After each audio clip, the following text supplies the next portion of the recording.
네, 안녕하세요. 지승호입니다. 이렇게 뭐 편집도 없이 계속 이렇게 영상을 올리는 게 어떤 뭐 의미가 있는지 모르겠는데, 그래도 이제 보고 댓글 달아주시고 격려해 주시는 분들이 있어서 감사하고요. 어제는 그 성시원 선생님, 정설이 DJ 성시원 선생님 인터뷰를 했습니다. 아마 많은 분들이 그분이 방송에서 알려준 그 세계 각국의 음악들, 각국의 프로그레시브 음악들을 듣고 사람들이 많을 거고요. 저 역시 그래서 뭐 성시환의 아이들이라고 스스로 표현을 하기도 했었는데, 그런 분을 만나가지고 이제 인터뷰하다 보니까 굉장히 좀 감개무량하기도 하고요. 음악이라는 게 사람한테 정서적으로 주는 영향이 굉장히 크지 않습니까? 어느 특정 시기에 들었던 음악을 다시 들으면 이제 그 시기가 생각나기도 하고, 그리고 어떤 연애를 하다가 헤어질 때 들었던 음악을 들으면 또 그때 생각이 나서 이제 슬프기도 하고 뭐 이런 텐데요. 그분은 아무래도 뭐 세계적인 또 음반 콜렉터기도 하고, 또 그 음반 콜렉팅을 하기 위해서 여행도 많이 다니고 많은 사람들을 만났기 때문에 그 그것들이 다 시줄 날줄이 돼가지고 굉장한 하나의 또 그분의 인생 자체가 하나의 역사이기 때문에, 지금 뭐 저는 그냥 음악에 관한 책이 아니라 그냥 사람에 관한 그 좀 뭔가 철학책 같은 느낌의 책이 나올 수도 있다 라는 생각이 듭니다. 그리고 어떤 뭐 밴드 리더, 어떤 밴드 보컬리스트가 그 밴드는 우정을 파괴하는 어, 가장 좋은 방법이고, 투어는 밴드를 파괴하는 가장 좋은 방법이다. 뭐 이런 얘기를 하기도 했었는데, 참 이렇게 또 감성적인 사람들이 음악을 하다 보니까 아무래도 뭐 오아시스 같은 밴드들은 형제인데도 공연이 끝나고 나면 이렇게 술 마시고 막 그 서로 막 치고받고 싸우고 뭐 엄청난 난투를 벌릴 정도로 뭐 그런 일들도 많았고, 형제간에서 사실은 그게 밴드를 같이 유지하기는 쉽지 않다는 건데, 그래서 뭐 음악 좋아하시는 분들은 이제 뭐 밴드들도 많이 좋아할 거고, 우리 고해 신해철님도 밴드를 유지하는 것의 행복함과 좀 고통 같은 걸 많이 이제 호소하셨는데, 뭐 디퍼플 같이 밴드 멤버들을 계속 바꿔가면서 이제 좋은 그룹을 유지했던 밴드도 있고, 레드 제플린처럼 존 보넴이 죽었을 때, 존 보넴이 없는 레드 제플린은 어, 레드 제플린 아니다 그러면서 이제 과감하게 그 가장 인기 있는 하드록 밴드 레드 제플린 해단시킬 정도의 뭐 그런 뭐 일도 있었고요. 또 뭐 비틀즈 같은 경우에는 뭐 어떤 팬들은 그 링고스타의 역할에 대해서 쟤는 뭐 아무 뭐 음악을 제대로 듣, 듣지도 못하고 음악성도 없고 음악을 제대로 고르지도 못할 정도인데 어떻게 비틀즈에 들어갔을까라고 이제 뭐 이런 얘기들도 있었는데, 그거는 이제 보다 보면 음, 비틀즈에 대한 그 평들을 보다 보면 존 레논과 폴 맥카트니가 엄청나게 개성이 강한 사람들인데, 존 레논이 그런 데서 인간적으로 왕충을 해주지 않았다면 어, 비틀즈가 올해 그나마 그렇게 유지되기 어려웠을 것이다 라는 뭐 얘기도 있었고요. 우리의 경우도 들국화 같은 경우에 나중에 이제 재결성을 해서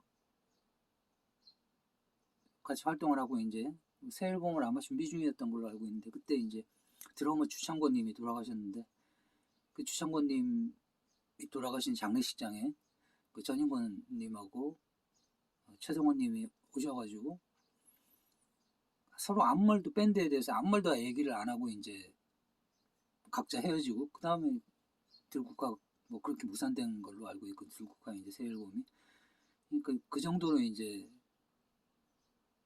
다 그분들 스스로는 알고 있었던 거죠.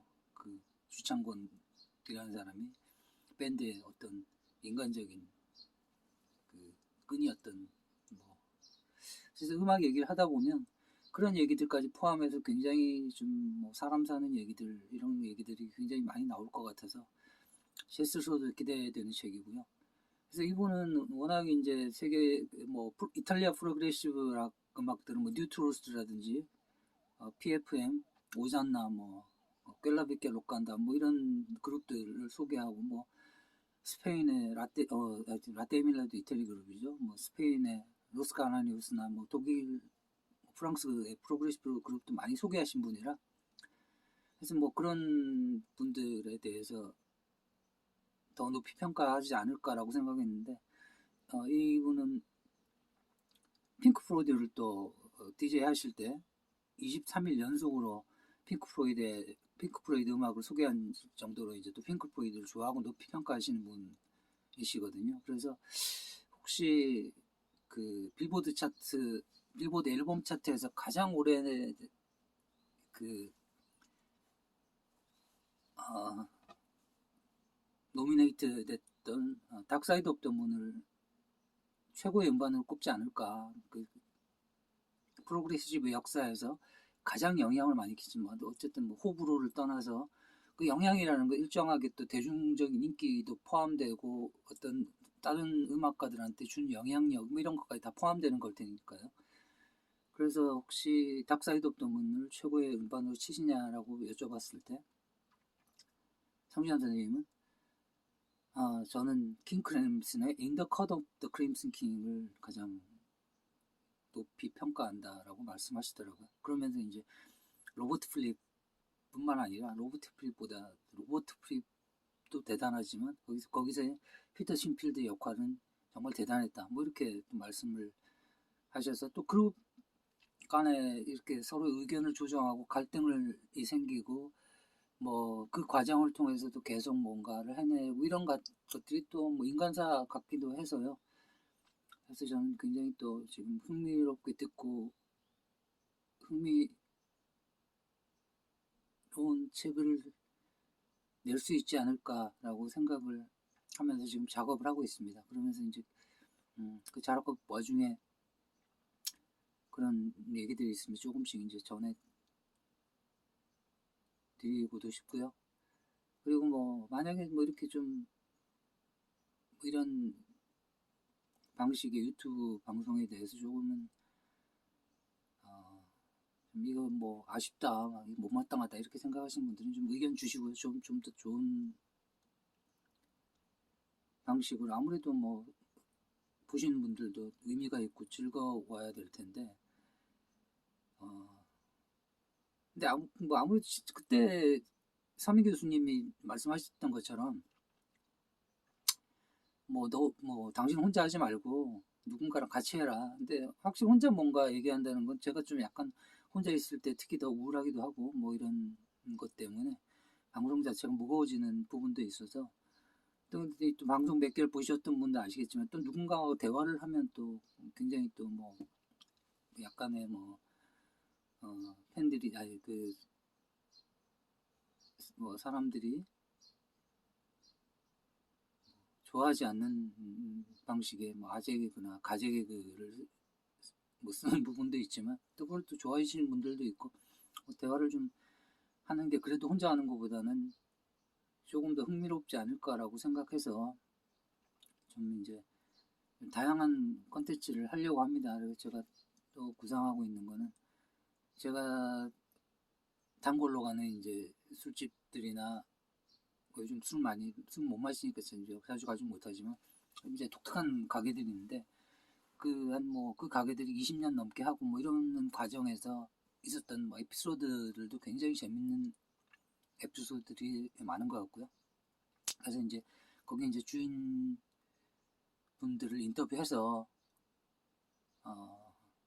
뭐 근데 20년씩 됐으니까 그 가게 손님들도 굉장히 다양할 수 있지 않습니까? 그 거쳐간 사람만 해도 뭐 수만 명이 될 수도 있는데 그 중에 이제 어떤 분들은 내가 옛날에 저기 가서 뭐 젊을 때 같이 뭐 누구랑 가서 막걸리 먹었던 집이네 뭐 이러면서 그 사장님이 아직도 지금 뭐 계시구나, 지금 어떻게 지내고 있구나 뭐 이런 것도 들을 수 있으면 뭐 그것도 재밌을 거라는 생각이 들어서 이제 좀 만들어 보려고 합니다. 근데 그래서 이제 뭐 한 가게를 어제 찾아가서 이제 사장님한테 사장님이 이제 흔쾌히 하겠다라고 이제 얘기를 했는데, 이제 뭐 그런 과정에 조금 이제 어, 그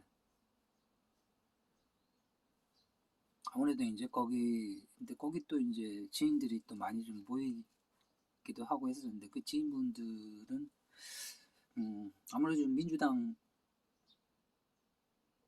좀 지지하거나 민주당 친화적인 분들이 많아가지고, 뭐 제가 이제 유튜브 한다는 얘기를 안 했는데, 이제 형 유튜브를 하면 왜 얘기를 안 했어? 좀 홍보 좀 하지. 그러면서 뭐 그래서 뭐 주소 좀 알려줘. 그래서 뭐 지성호 치면 나올 거야라고 이제 딱 봤는데, 이제 그분들이 첫 영상이 서민 교수 영상이 나오니까 굉장히 쌓여진 겁니다. 그래가지고 야, 이 분위기가 뭐 그냥 거기서 뭐 사실은 정치적인 얘기를, 친한 사이일수록 또 뭐 이런 얘기를 하는 게 안 좋지, 뭐 사이가 뭐 나빠질 수도 있고 뭐 그런 상황인데, 그러면서 이제 그 상황에서 이제 집에 돌아오면서 굉장히 씁쓸하다는 생각이 들더라고요. 그러니까 이런 정치적인 의견을 얘기를 전혀 안 하면 모르겠지만, 정치적인 얘기를 하는 사람 입장에서는 최소한 자기 독자들이 있든지 아니면 어떤 정치 세력의 보호를 받지 않으면 정말 이 새우등이, 고래 싸움에 새우등이 터지는 꼴이 되기 때문에 정말 그 신세계에서 그 황정민이 이정재 씨한테, 황정민 씨가 이정재 씨한테 그 이정재의 정체를 알았음에도 불구하고 이제 이정재를 좋아하니까 너 빨리 결정을 해라 뭐 이렇게 얘기를 하기도 했는데, 근데 그 장면이 문득 생각이 나더라고요. 근데 저는 만약에 제가 저에 대해서 조금 알거나 제 책 리스트만 보더라도, 저는 정말 민주당 유력자들을 상당히 많이 인터뷰했고, 제가 만약에 이 일을 그냥 인터뷰하는 일을 계속 좋아서 해야지라고 생각을 하지 않았다면 진작에 정치적 기동을 했겠죠. 그리고 심지어 대한민국에서 두 번째 권력자라는 서울시장을 하셨던 그 박원순 시장의 박원순 시장과만 책을 3권 이상을 작업을 했는데, 그럼 굉장히 많이 만나야 되고 사람하고 인간적으로 정이 들 수밖에 없는 부분이 있습니다. 그런데 그럼에도 불구하고 그분은 저한테 이제 껌 한 통 사주지 않았고, 심지어 어떤 인터뷰를 할 때는 야, 니네 이 책에 도움이 되는 인터뷰니까 밥은 니네가 사, 뭐 이럴 정도의 분이셨고요. 저 역시 어떤 인터뷰를 한번 합시다라고 얘기할 때 외에는 아무 부탁도 하지 않았던, 그게 굉장히 저는 그런 박원순 시장이 좋았고, 저도 이제 그런 면에서 굉장히 좀 당당하게 활동을 해왔다라고 생각을 합니다. 그리고 뭐 교양이 이렇게 했다면, 뭐 서민 교수님 같은 경우에 저하고 뭐 인터뷰도 같이 냈고, 지금 현 정부의 어떤 그런 부분에 대한 비판, 권력은 비판을 해야죠. 근데 여전히 서민 교수님하고 저하고는 포지션은 다릅니다. 그럼에도 불구하고 그런 데 대해서 즐겁게 대화를 나누고 수 있고, 어떤 부분에 대해서는 뭐 서민 교수님이 잘못하면 그건 좀 아닌 것 같다라고 서로 조언할 수 있는 뭐 그런 사회이기 때문에, 또 뭐 재미를 위해서도 뭐 하는 거기도 하고요. 뭐 이런 얘기를 좀 한다는 것도 좀 되게 뭐 대단히 좀 슬픈 얘기라는 생각이 듭니다. 그리고 이제 사실은 박원순 시장 같은 경우에는 언젠간 제가 한번 좀 더 박원순 시장에 대해서 길게 제가 느낀 박원순 시장을 한번 얘기를 하고 싶은데, 뭐 정책적으로 그분이 마음에 들지 않을 수는 있겠으나, 제가 만나본 어떤 정치인보다도 소탈하고 어떤 권위 의식이 없는 그런 분이었거든요. 자기가 분명히 자랑할 만한 내용들이 있음에도 불구하고 자랑을 하는 걸 되게 쑥스러워하기도 했고요. 심지어 가디언이라는 그 영국의 진보적인 잡지죠. 근데 거기서 한 특집 기사에서 세계 5대 혁신 시장을 뽑은 적이 있습니다. 근데 이제 거기에 이제 박원순 시장이 들어갔거든요. 세계 5대 혁신 시장. 시장은 한국에만 해도 뭐 서울, 부산, 울산, 인천 뭐 엄청나게 많이 있고 세계 도시가 얼마나 많겠습니까? 그 시장 중에 5명을 뽑았는데 이 사람이 혁신적인 정책을 취했다라고 이제 5명을 뽑았는데 그게 거기에 들어갔습니다. 박원순 시장이. 그런데 더 놀라운 거는 그 중에 현역 시장은 박원순 시장 딱 한 사람이었어요. 나머지는 다 과거형. 뭐 20년 전에 뉴욕 시장이었던 누구 줄리안이라든지 이런 분들이 이제 뽑힌 거예요. 그래서 제가 박원순 시장을 뵙고 제가 농담 반 진담반으로 말씀드렸죠. 아니 이게 홍보팀 다 잘라라. 뭐냐 이게 어떻게 보면 굉장히 우리 나라 자체가 자랑스러워할 일인데 만약에 한국 대통령이 어떤 혁신 대통령으로 뽑혔다면 이거는 그냥 이건 뭐 그 어떤 당을 떠나서 한국에서 굉장히 자랑스러워할 수 있는 일이지 않습니까? 근데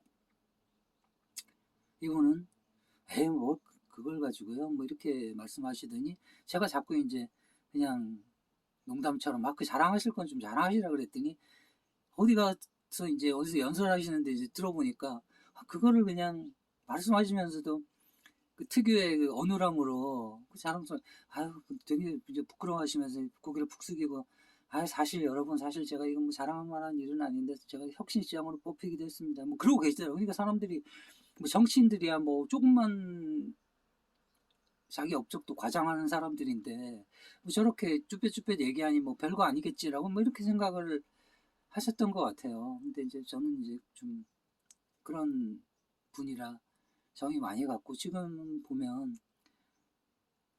여당은 또 여당대로 이 사람의 어떤 정치적인 그 이미지만 이용하는 것 같고 이 사람이 왜 죽었고 얼마나 큰 고뇌를 가졌는지에 대해서 생각하지 않는 것 같고요. 그리고 이제 박원순 시장을 싫어하는 야당 쪽 사람들은 무조건 이 사람의 어떤 그 드러난 잘못을 가지고 굉장히 이제 크게 저기에서 뭐 죽은 것조차 무책임한 사람인 것처럼 몰아가는 좀 행태가 저는 굉장히 좀 슬프다는 생각이 이거는 좀 인간이 할 짓이 아니다 뭐 이런 좀 생각이 드는데 그래서 이분이 상당히 외롭겠구나 진짜 하늘에서도 외롭겠구나 내 편이 아무도 없구나라는 생각이 드실 것 같아요. 그래가지고 정말 이런 얘기하면 별로 좋아하진 않겠죠. 민주당에서도 뭐 좋아할 얘기는 아니고 박원순 시장을 싫어하는 사람들 입장에서 좋아할 얘기는 아닌데 그냥 이런 얘기를 하지 않으면 제가 좀 뭔가 비겁하다는 느낌이 든달까요? 그래서 얘기를 좀 꺼낸 부분이 있고요. 그냥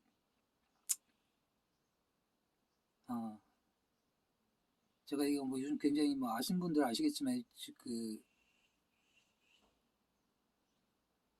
좀 개인적으로 뭐 경제적으로 어려운 상황 이렇지만 후원 계좌도 안 까고 있습니다.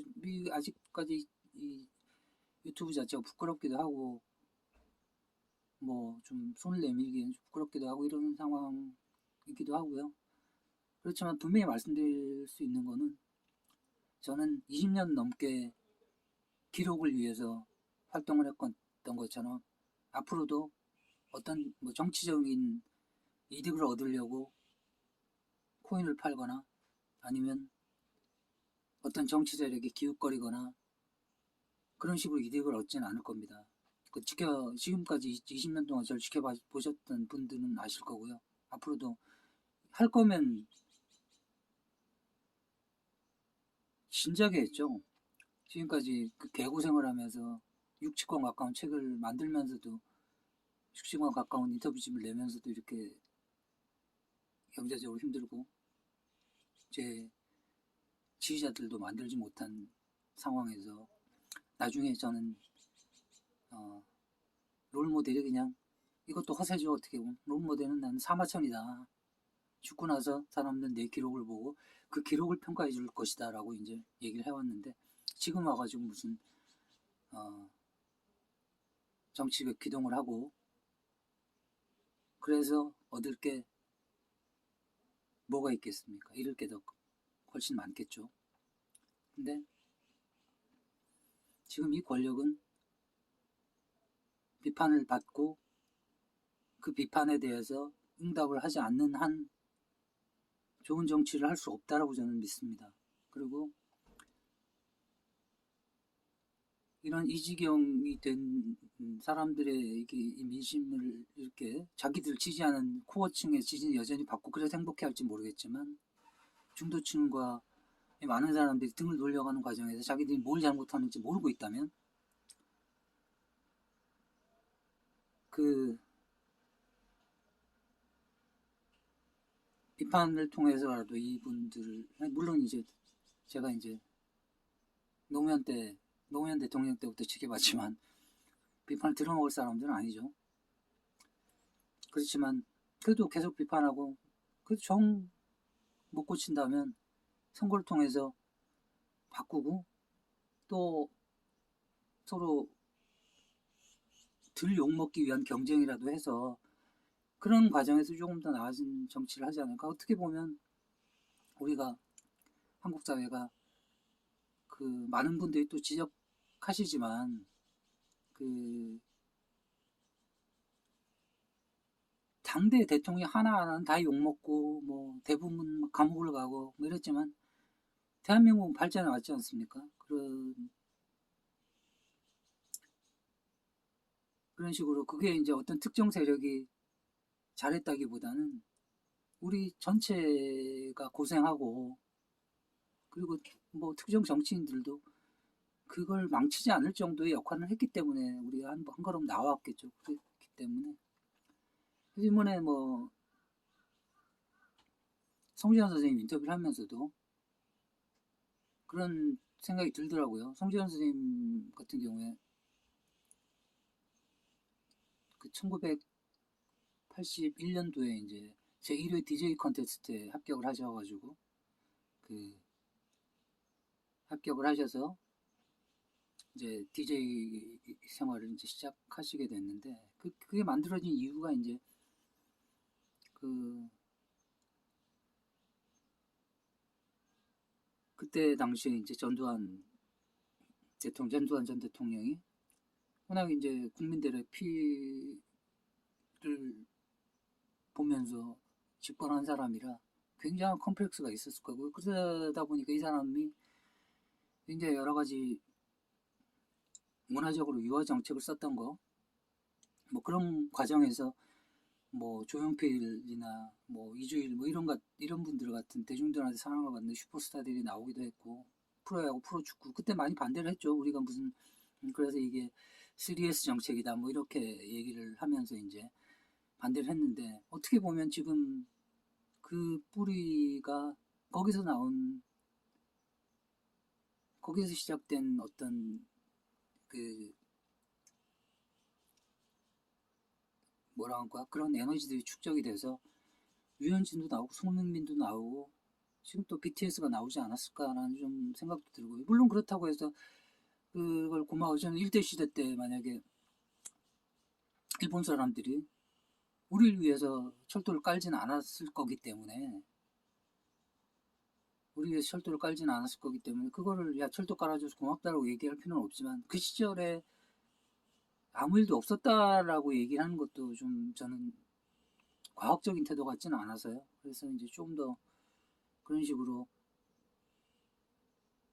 좀 더 넓게 보고 좀 공부를 해 나갈 생각입니다. 저는 사실 지금까지 해왔던 인터뷰 과정들도 제가 정말 대단한 사람들을 찾아가서 공부를 하는 과정이었다라고 생각을 하니까요. 심지어 아니 그 이를테면 장하준 교수님 같은 경우에 그분 만약에 강의를 듣는다면 돈으로 환산하면 세계적인 경제학자신데 근데 근데 저는 그분 책을 다 읽고 예습을 한 거죠. 그리고 그분을 찾아가서 직접 제가 궁금해한 질문들을 듣고 또 그게 이제 실제로 강의를 듣는 거고요. 그 다음에 이제 녹취를 풀고 정리를 해서 교정을 보고 이런 과정들이 복습하는 과정일 텐데 아마 딱 눈에 드러나진 않아도 그런 부분들이 제 어딘가에는 좀 근육으로 남아 있을 거라고 생각합니다. 그래서 계속 이런 식으로 많은 분들 찾아뵙고 공부하다 보면 언젠간 저도 조금은 나은 사람들한테 이렇게 사람을 아끼고 또 조금 더 이렇게 힘들고 어려운 사람이 없어지려면 이렇게 해야 되지 않겠습니까? 라고 말할 수 있는 좀 그런 사람이 되기 위해서 지금까지 나름 노력을 해왔다라고 생각하고 앞으로도 노력할 생각입니다. 좀 뭐 재미가 없어서 뭐 안 보시는 분들도 있을 것이고 뭐 이런 얘기들이 싫을 수도 있을 텐데 혹시라도 이런 좀 부족한 제가 나름 애써 왔던 것이 의미 있다고 생각하고 앞으로도 이런 활동을 열심히 해달라 열심히 해줬으면 좋겠다라고 생각하시는 분들은 좀 댓글이라도 달아주시고 좀 격려해 주시면 제가 앞으로 활동하는데 좀 큰 힘이 될 것 같습니다. 네, 감사합니다. 오늘 여기서 또 잠깐 한 10분 정도 얘기하려고 그랬는데 얘기가 쓸데없이 길어졌는데요. 그리고 또 뭐 한번 하고 싶은 얘기가 있거나 그리고 7월 달에는 좀 인터뷰들을 여러분들 정유정 작가님 인터뷰도 있고요. 인터뷰도 좀 몇 개 올릴 예정이니까 많이 봐주시고 궁금한 게 있으면 정유정 작가님이나 이런 분들한테 궁금한 게 있으면 댓글을 달아주시면 제가 가서 여쭤보겠습니다. 네, 감사합니다.